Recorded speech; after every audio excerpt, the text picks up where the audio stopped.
अस्सलाम वालेकुम dear students. आज मैं आपको जो हम लोग एनालिसिस पढ़ रहे थे, स्केलिंग जो है उसके आगे हम लोग जो रैंकिंग, जो हम लोग रेटिंग और रैंकिंग जो स्केल पढ़ रहे थे, ठीक है। तो उसके आगे जो फर्दर टाइप्स थे, ठीक है, वो टाइप जो मैंने लास्ट जो आपका जो लास्ट आपका जो लेक्चर था, ठीक है, उसमें मैंने आपको कहा था कि मैं नेक्स्ट लेक्चर में पढ़ाऊंगी।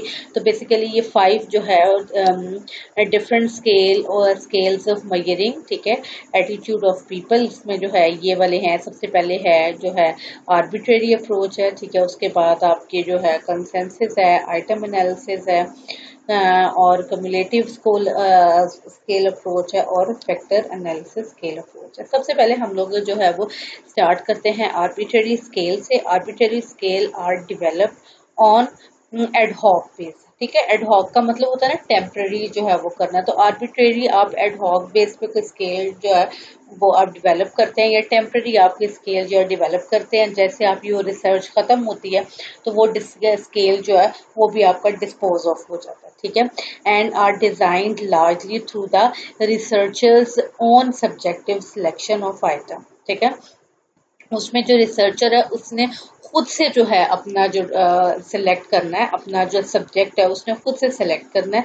The researcher first collect few statements और items which he believe are unambiguous और अप्रोप्रिएट और टू अ गिवन टॉपिक। उससे शुरू में कुछ ऑप्शन है उसको सिलेक्ट करना है जो कि वो समझता है कि सबसे ज्यादा रेलिवेंट है उसकी जो टॉपिक है उससे, ठीक है। And some of these are selected for inclusion in the measuring instrument, and then people are asked to check in the list or list the statement with which they agree, ठीक है। उसके बाद वो अपने जो सेट ऑफ स्टेटमेंट है वो different जो है वो साइंटिस्ट जो है उनके सामने रखता है, और फिर वो उसमें से जो मोस्ट अप्रोप्रिएट जो स्टेटमेंट्स होती हैं उनको सेलेक्ट किया जाता है, ठीक है। जिसकी एग्जांपल मैं देख रही थी इंटरनेट पे कि जो जो HIV एड्स है, ठीक है, ये बड़ी डेंजरस डिजीज है।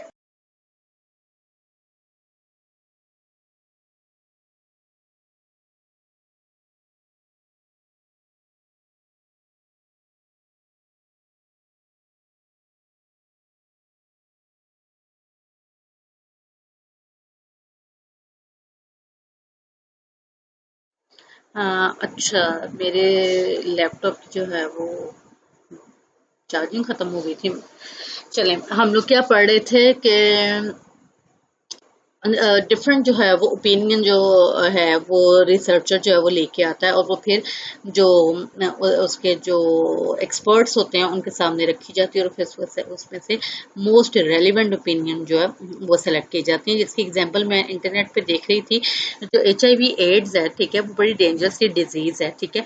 और उसके बारे में जो अफ्रीका में कोई स्टडीज हुई, क्योंकि अफ्रीका में जो है वो एड्स बहुत ज्यादा है, और अनफॉर्चुनेटली पाकिस्तान में भी बड़ी साइलेंटली बड़ी तेजी से ये इंक्रीज हो रही है।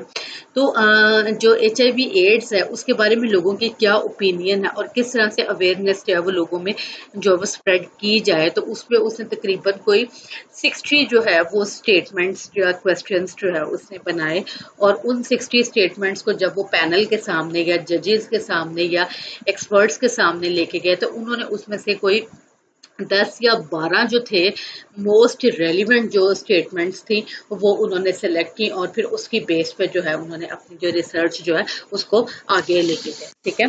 तो कहते हैं कि अच्छा जी, इसमें कहते हैं कि can be develop very easily, quickly and with relative less expensive. कहते हैं कि बड़ा जो है ये वाला जो आपका जो आर्बिट्रेरी स्केल है ये बड़ा इजीली जो है ये डेवलप हो जाता है और ये इकोनॉमिकली भी बड़ा इजी है और इससे आप बड़े जो है वो आसानी से अपने जो रिसर्च के जो रिजल्ट्स हैं वो भी ले सकते हैं। ठीक है, फिर है डिफरेंशियल स्केल। इसमें डिफरेंशियल स्केल जो है उसको थॉरस्टोन टाइप स्केल जो है वो भी कहा गया है। ठीक है, इसमें क्या किया जाता है, जब कंसेंस स्केल अप्रोच, इसको ये क्या कहता है कि इसमें different scale which has been develop using consensus scale approach. Under such an approach, the selection of item is made by the panel of the judges that who evaluate the items in term of the whether they are relevant to the topic or area और ambiguous इन application. ठीक है, तो इसमें क्या कहते हैं कि panel बना देते हैं और वो जो पैनल है वो फिर सेलेक्ट इवेल्युएट करता है कि सारी जो ये आइटम्स हैं, ठीक है, क्या ये आइटम्स जो हैं इस टॉपिक से रिलेट कर रही हैं या नहीं कर रही हैं। इसकी एग्जांपल इस तरह से भी है कि डिफरेंट जो बड़े बड़े केसेस होते हैं, ठीक है, उन केसेस के जो डॉक्यूमेंट्स हैं वो बहुत ज़्यादा होते हैं, बहुत ज़्यादा होते हैं और ये बड़ा एक कॉमन सा फैक्ट होता है कि जब ऐसे करके कोई बड़ा सा जो है वो केस ओपन होता है, ये जिसमें सबसे ज़्यादा जो है ये करप्शन या स्कैम के जो केसेस जो है वो जब सामने लाए जाते हैं तो जजेस के सामने जो मटेरियल आता है ना, कुड यू इमेजिन कि वो जो लकड़ी के ना बड़े बड़े बॉक्सेस होते हैं, सॉर्ट ऑफ उसको आप जैसे कि घरों में कोई छोटे साइज की पेटियां नहीं होती हैं, इस तरह से वुड के वो बॉक्सेस होते हैं और उनके अंदर बेतहाशा फाइल्स होती हैं। ठीक है, वो लाके जज के सामने रख दिए जाते हैं, जजेस के सामने ले जी ये है, इनको आप देख लें। अब उन जजेस के लिए रियली बड़ा डिफिकल्ट है ये सारी जो चीज़ें हैं इनको अप्रूव करना और इसमें से जो ज़्यादातर जो डेटा उनको प्रोवाइड किया जा रहा होता है वो उनको मिसगाइड करने के लिए या मिसलीड करने के लिए किया जा रहा होता है। ठीक है, मतलब कि वो उनकी जो अटेंशन है वो दाएं बाएं जो है वो ले जाने के लिए किया जा रहा होता है। ठीक है, तो फिर ये सारा जो है ये एक या दो जज जो है ये काम नहीं कर सकते हैं, तो फिर उसमें क्या है कि पूरा पैनल, कोई 10 जज जो है वो मिलके एक पैनल बन जाता है। ठीक है, और फिर वो सारे चीज़ों को देखते हैं और सब चीज़ों पे फिर अपनी ओपिनियन जो है वो देते हैं। ठीक है, तो इसको जो है वो इस किस्म के जो प्रोसीजर है उसको हम लोग डिफरेंशियल स्केल जो है वो कहते हैं। ठीक है, the researcher gather a larger number of statement, जो रिसर्चर है उसके पास बहुत ज़्यादा नंबर ऑफ स्टेटमेंट जो है वो आ जाती हैं। ठीक है, यूजली 20 और मोर। ठीक है, the express various points of views toward groups, institution, ideas और प्रैक्टिसेस। ठीक है, अच्छा, उसके बाद क्या है, पॉइंट बी में जो है कि वो सारा जो है वो प्रोसीजर बता रहा है कि किस तरह से जो है ये जो रिसर्च है इसका प्रोसीजर आगे किया जाता है। ठीक है, उसके बाद जनाब ये पैनल बन जाता है, वो पैनल भी कैसे जो है वो सारे जो जजमेंट है उसकी स्क्रूटनिंग करता है। ठीक है, ये सारा जो है आप इसकी डिटेल पढ़ेंगे, मैं इसको समराइज कर देती हूँ कि जो थॉरस्टोन जो है उसने जो स्केलिंग प्रोसीजर है उसमें उसके बेसिकली 6 जो है वो पॉइंट्स हैं। सॉरी, किधर आ गए हम लोग, हाँ जी, 6 जो है प्रोसीजर के पॉइंट्स हैं वो मैंने आपके लिए जो है थोड़ा सा मैंने ना वर्किंग करके रखी है आपके लिए कि इजी हो जाए, वरना जो है एक एक लाइन को पढ़ना काफ़ी डिफिकल्ट है। ठीक है, जो थॉरस्टोन जो है उसने उसने जो स्केलिंग प्रोसीजर था उसमें कहता है कि ये 5 अच्छे जो है स्टेप्स हैं वो है। सबसे पहले क्या है, डेवलपिंग द फोकस। सबसे पहले कोई आइडिया, कोई जो है वो टॉपिक सेलेक्ट किया जाता है, कोई जो है वो देखा जाता है कि क्या काम हमने करा। Generally potential statement scales item. ठीक है, तो फिर हम लोग जनरेटिंग जो पोटेंशियल स्टेट आइटम से जो है स्केल आइटम्स जो है वो हम लोग करते हैं। फिर उसके बाद हम लोग रेटिंग स्केल करते हैं। फिर उसके बाद हम लोग कंप्यूटिंग स्केल जो है वो करते हैं। उसके बाद फिर हम लोग कहते हैं selecting the final scale item.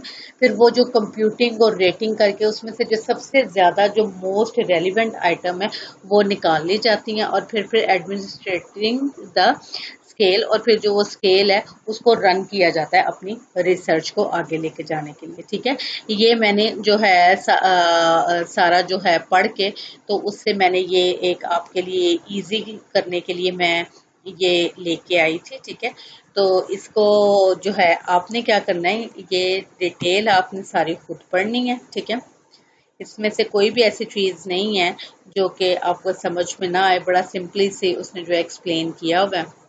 उसके बाद आ जाता है आपका समेटेड स्केल और लिक्विड टाइप स्केल जो है। ठीक है, समेटेड स्केल और liquid type scale are developed by utilizing the item analysis approach. ठीक है, within a particular item is evaluated on the base of how well it discriminate between these persons who whose total score is high and whose total score is low. ठीक है, these those items or statements the that best meet his this sort of discrimination test are included in the final statement. ठीक है, इसमें क्या कहते हैं कि लिपर्ट type scale में आप लोग जो है वो एक आप वो वाली जो है वैल्यूज लेते हैं जो कि पर्सन में एक्सट्रीम डिस्क्रिमिनेट कर रही हैं। ठीक है, यानी कि आप टॉप हाईएस्ट से टॉप बिलोएस्ट जो रीडिंग है वो आप ले लेते हैं। ठीक है, उन स्टेटमेंट से उन ओपिनियंस को ले लेते हैं और फिर उससे अंदर जो जो आपके आती हैं आप उनको साथ लेते चले जाते हैं। ठीक है, इसको जो है एक्सप्लेन उसने इस तरह से किया है कि ये जनाब आपकी जैसे स्ट्रांगली एग्रीड से एग्रीड और अनडिसाइडेड और डिसएग्री और स्ट्रांगली डिसएग्री करके ये जो है स्टैंडर्ड जो है ना लिपिड स्केल टाइप जो है ना वो लिपिड स्केल ऐसे करके जो है वो बनाया जाता है। ठीक है, उसमें जो है हम लोग 5 आइटम लेते हैं। लाइक आपको कोई भी प्रोडक्ट है उसके बारे में आपको बताया जाता है कि आप ये जो है ये स्टेटमेंट दें, या ऐसे कर लें कि अगर हम लोग शुरू से अपने जो है वो जैसे हमने ये ऑनलाइन क्लासेस स्टार्ट की हैं तो हर लेक्चर के एंड में जो है मैं ऐसे एक लिपिड स्केल जो है वो बना देती और मैं आपसे कहती कि आप मेरे इस लेक्चर को रैंक करें। ठीक है, क्या आप इसको जो है वो स्ट्रांगली लाइक करते हैं या जस्ट आप लाइक करते हैं या बिल्कुल आप न्यूट्रल हैं बस ठीक है, या आप इसको डिसलाइक करते हैं या आप स्ट्रांगली डिसलाइक करते हैं। ठीक है, तो उससे मेरे पास एक ओपिनियन आ जानी थी, आप लोगों का जो है वो डाटा मेरे पास आ जाना था और मुझे पता चलना था कि मेरी जो ऑनलाइन जो क्लासेस हैं वो स्टूडेंट जो है उसकी कहाँ पे रेटिंग कर रहे हैं। ठीक है, और इसमें कितनी इम्प्रूवमेंट होनी चाहिए, कितनी इम्प्रूवमेंट हो सकती है। ठीक है, ये अभी मेरे जहन में आइडिया आया, अगर ये थोड़ा सा पहले होता तो मैं ज़रूर इस जो है वो प्रैक्टिस उसको मैं लेके आती ताकि मुझे आप लोगों की जो ओपिनियन है वो मुझे मिल सकती, क्योंकि अभी तक मैंने जितना भी पढ़ाया है अनफॉर्चुनेटली आप लोग ऐसे है जैसे मैं ना कोई गूंगे या बहरे लोगों को पढ़ा रही हूँ कि कभी कोई सवाल, कभी कोई ओपिनियन, कभी कोई इस किस्म की चीज़ आई ही नहीं है आपकी तरफ से। ठीक है, और मैं आपको जो ये जो टॉपिक ये आज कंप्लीट हो जाएगा चैप्टर, तो मैंने आपके लिए कुछ क्विज़ेस और असाइनमेंट्स जो हैं वो भी मैंने बनाई हैं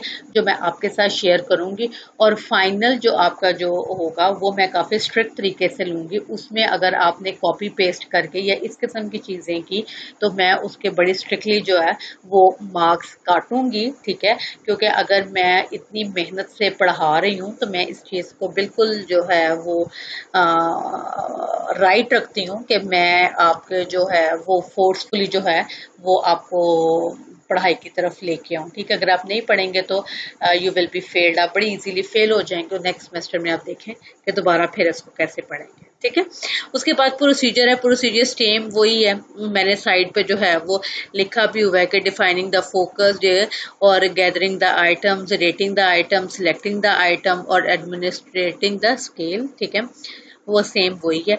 उसके बाद इसके एडवांटेजेस हैं और इसकी लिमिटेशंस हैं। ये एडवांटेजेस जो हैं बड़े कॉमन से हैं, लिमिटेशंस ये आप सारे खुद पढ़ेंगे, इसको मैंने हाईलाइट किया हुआ है। ठीक है, उसके बाद आ जाता है आपका कॉमुलेटिव स्केल जो है। कॉमुलेटिव स्केल जो है इसको आप लुइस गटमैन स्केलोग्राम एनालिसिस भी कहते हैं, ठीक है। ये इसमें आप क्या करते हैं कि इसमें है like other scales consist of series of statement to which respondent express his agreed और डिसएग्रीड। ये सीरीज ऑफ स्टेटमेंट होती है जिससे कि आप लोगों के एग्री और डिसएग्री जो है, एग्रीमेंट और डिसएग्रीमेंट जो है उसको सिलेक्ट करते हैं, ठीक है। This special feature of the type of the scale is that statement in it form the cumulative series. ये कॉमुलेटिव सीरीज किस तरह से है, ये थोड़ा सा स्टेबल से आपको अंदाजा हो जाएगा। ये नंबर ऑफ आइटम्स है और ये है रिस्पोंडेंट स्कोर है, ठीक है। जो रिस्पोंडेंट ए है वो कहता है कि जो चारों की चारों आइटम्स है ना, ठीक है, ये चारों की चारों ओपिनियन जो है ना, इसको मैं एग्री करता हूँ, ये चारों की चारों होनी चाहिए। जो रिस्पोंडेंट बी है ना, वो कहता है कि नहीं, ये जो पहली दूसरी तीसरी तो ठीक है, चौथी के साथ मैं एग्री नहीं करता, ठीक है। फिर इसी तरह से जो तीसरे नंबर वाला है, ठीक है, वो कहता है कि मैं दो से एग्री करता हूँ लेकिन आखिरी दो से नहीं करता हूँ। चौथे वाला कहता है मैं सिर्फ पहले वाली ओपिनियन से एग्री करता हूँ, बाकी किसी से भी नहीं करता हूँ। पांचवा कहता है कि मैं किसी से भी एग्री नहीं करता हूँ, ठीक है। इस तरह से आप लोगों की ओपिनियन ले लेते हैं और फिर उनको कोमुलेट कर लेते हैं, उनको आप जमा कर लेते हैं, ठीक है। और जिस आपके जो आइटम के आपके सबसे ज्यादा नंबर होते हैं तो उसको आप लोग फर्स्ट पे कर लेते हैं, उसके बाद सेकंड, थर्ड, फोर्थ, इसी तरह से आप उसकी जो है वो रैंकिंग कर देते हैं। इसका प्रोसीजर जो है, प्रोसीजर इसका भी बिल्कुल सेम है। Defining the focus, develop the item, rate the item, develop the cumulative scale और एडमिनिस्ट्रेटिंग द दैट स्केल, ठीक है। इसको जो है ये सारा आप खुद पढ़ेंगे। उसके बाद आ जाता है आपका फैक्टर स्केल, ठीक है। फैक्टर स्केल इनमें सबसे ज़्यादा इंपॉर्टेंट है क्योंकि अभी हमने ऊपर जितने भी स्केल्स पढ़े हैं वो सारे आपके यूनिट डायमेंशन थे, यानी कि आप किसी एक डायमेंशन में किसी एक फैक्टर जो है उसके से रिलेटेड आप जो है वो रिसर्च करते थे, उससे रिलेटेड आप बात करते थे, ठीक है। लेकिन जो आपका मल्टी डायमेंशनल है, ठीक है, वो आपका फैक्टर एनालिसिस आता है कि एक जो प्रोडक्ट है उसको तो बहुत से फैक्टर अफेक्ट कर रहे हैं। लाइक लेट्स सपोज कि आपका जो क्लाइमेट है, आपकी जो क्लाइमेट है उसको तो बहुत से फैक्टर अफेक्ट कर रहे हैं, ठीक है। जब आप उसकी स्टडी करेंगे तो आप फैक्टर एनालिसिस करेंगे या आप मल्टी डायमेंशनल जो मल्टी डायमेंशनल एनालिसिस जो है, ये मल्टी डायमेंशनल अप्रोच जो है वो अप्लाई करेंगे। और मुझे याद है कि मैंने अपनी पीएचडी जो है उसमें जो मैंने एनालिसिस किया था वो मैंने फैक्टर एनालिसिस किया था, उसमें मैंने मल्टी डायमेंशनल अप्रोच जो है वो अप्लाइड की थी कि बहुत ज़्यादा फैक्टर्स जो हैं वो अफेक्ट कर रहे थे और उन फैक्टर्स का आपस में रिलेशनशिप भी और उन फैक्टर्स का आपकी जो आपका जो रिसर्च ऑब्जेक्टिव है उस पर इसके क्या इफेक्ट है, दोनों को जो है वो देखा जाता है, ठीक है। और इसमें समटाइम आपके बड़े हिडन किस्म के फैक्टर्स होते हैं, ठीक है। जैसे कि आप ये देखें कि जो आपका जो वो बहुत सी आपकी ऐसी चीज़ें हैं जो आपके डायरेक्टली आपके एनवायरनमेंट जो है उसको ख़राब करती हैं, जिसमें आपका जो ट्रैफिक का धुआं आ जाता है, जिसमें आपका फैक्ट्रीज का स्मोक आ जाता है, जिसमें आपका जो है ये वाटर पोल्यूशन आ जाती है, इस किस्म की सारी चीज़ें आ जाती हैं। कुछ आपकी इनडायरेक्टली जो है वो फैक्टर्स होते हैं लेकिन वो इनडायरेक्टली जो है वो अफेक्ट कर रहे होते हैं, ठीक है। जिसमें जैसे कि आपका क्या इनडायरेक्टली जो है वो इसमें जो अवेयरनेस है, ठीक है, जो अवेयरनेस है वो डायरेक्टली आपके एनवायरनमेंट को तो अफेक्ट नहीं कर रही है लेकिन इनडायरेक्टली वो आपके एनवायरनमेंट को अफेक्ट कर रही है, क्योंकि अगर जो लेस अवेयर्ड लोग हैं, ठीक है, वो जो है वो कॉज करते हैं ज़्यादा पोल्यूशन को, और जो वेल अवेयर्ड लोग हैं वो लेस पोल्यूशन जो है वो उसको कॉज करते हैं। तो ये आपका इनडायरेक्ट फैक्टर है, ठीक है। और जब आप इसको भी अपनी रिसर्च में इन्वॉल्व करते हैं तो वो आपकी मल्टी डायमेंशनल बन जाती है कि वो बहुत सारे उसकी शाखें बन जाती हैं आपकी रिसर्च की, और फिर उन सबको आपने जो है एनालिसिस करने होते हैं, उन सबको आपने स्टडी करना होता है, ठीक है। उसमें क्या कहते हैं कि factor scale are developed through factor analysis और on the basis of the inter correlation of the item which indicate the common factor account for the relationship between items, ठीक है, जो मैंने अभी बात की है। Factor scale are particularly useful in uncovering latent attitude dimensions or approaches scale through the concept of multidimensional attribute space, ठीक है, जो जिसमें कहते हैं कि जो बहुत से आपके हिडन या लेटेंट आपके वेरिएबल्स होते हैं जो कि देखने में अफेक्ट नहीं कर रहे होते हैं, लेकिन वो बिहाइंड द सीन वो अफेक्ट कर रहे होते हैं, तो उन सबको भी आप इसमें पढ़ते हैं, ठीक है। इसकी उसने एग्जाम्पल में जो है वो ये एक इधर से दी है जो मैं आपको बताती हूँ कि ये देखें कि ये सारे फैक्टर्स हैं, ठीक है, जो आपके जो रिसर्च है उसको अफेक्ट कर रहे हैं। तो उसमें आपने कर लिया कि सक्सेसफुल और अनसक्सेसफुल, ठीक है। फिर इसमें जो है सिवियर और लेटेंट है, इसमें आपका हैवी और लाइट है, हॉट कोल्ड, ठीक है, ट्रू फॉल्स, इस तरह से आपने जो है ना दोनों जो है वो आपने जो एक्सट्रीम साइड्स जो हैं वो डिफरेंट फैक्टर्स की ले ली हैं। और यहाँ पे आपने रेटिंग कर दी, ये 0 है, ये -1 है, -2 और सॉरी +1 +2 +3 -1 -2 -3, ठीक है। और आप फिर लोगों की ओपिनियन लेते हैं और यहाँ पे फिर आप रेटिंग करते हैं, ठीक है, जिसमें आप बताते हैं कि ये -1 में है या ये -2 में है, ये वाला फैक्टर या ये 0 में है, ठीक है। तो इस तरह से आप जो है वो डिफरेंट फैक्टर्स जो है उनका आपस में आप रिलेशनशिप शो करते हैं और फिर आप बता सकते हैं कि ये फैक्टर उस एक फैक्टर दूसरे फैक्टर को नेगेटिवली अफेक्ट करता है या पॉजिटिवली अफेक्ट करता है, ठीक है। अगर नेगेटिवली अफेक्ट करता है तो कितना अफेक्ट करता है, और अगर पॉजिटिवली अफेक्ट करता है तो कितना अफेक्ट करता है, ठीक है। वो सारा आप इसमें जो है वो करते हैं, ठीक है। ये इसका जो प्रोसीजर है, प्रोसीजर इसका आप एज यूजुअल खुद पढ़ेंगे, ठीक है। उसके बाद आ जाता है आपका मल्टी डायमेंशनल स्केलिंग जो है। मल्टी डायमेंशनल स्केलिंग का उसने थोड़ा बहुत इंट्रोडक्शन दी है, क्योंकि मल्टी डायमेंशन स्केलिंग जो है इसका बहुत वास्ट स्कोप है और ये बड़ी कॉम्प्लिकेटेड और बड़ी डिटेल किस्म की जो चीज़ है, जो कि आपके जो आपका जो एमएससी का जो कोर्स है उसके स्कोप में ये नहीं है, ठीक है। हम लोगों ने यूनिट डायमेंशनल बड़ा डिटेल में पढ़ा, क्योंकि यूनिट डायमेंशनल जो है वो आपके स्कोप में है। अगर कल को आप कोई प्रोजेक्ट करते हैं तो उसमें आप यूनिट डायमेंशनल जो है वो सॉर्ट ऑफ रिसर्च करेंगे, जिसमें यूनिट डायमेंशनल अप्रोच जब आप उसको अप्लाइड करेंगे। लेकिन यूजुअली पीएचडी लेवल पे जो है मल्टी डायमेंशनल अप्रोच जो है वो उसको हायर किया जाता है, ठीक है। ये यहाँ पे आपका जो है वो चैप्टर कंप्लीट हो गया। इसको जो है वो डिटेल से पढ़ें और सिर्फ पढ़ना नहीं है, इसको बिल्कुल हरफ ब हरफ जो है वो याद करना है आपने, ठीक है। और इसमें कोई किसी किस्म की अगर प्रॉब्लम है तो आप मुझसे डिस्कस कर सकते हैं।